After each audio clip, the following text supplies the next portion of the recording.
trebalo je da se rodi muško. Tata je rekao da sam ja neko nemoguće dete, od glave do pete.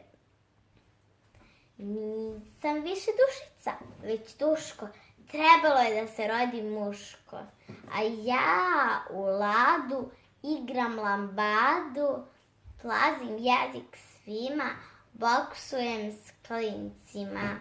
Nisam više dušica, već duško. Trebalo je da se rodi muško. Trzam na času na jednog dasu koji nosi kiku i vozi bicikl. Nisam više dušica, već duško, trebalo je da se rodi muško. Mama mi jeca zbog jednog keca, a tata se smeška, to je neka greška. Nije ona dušica, već duško, trebalo je da se rodi muško.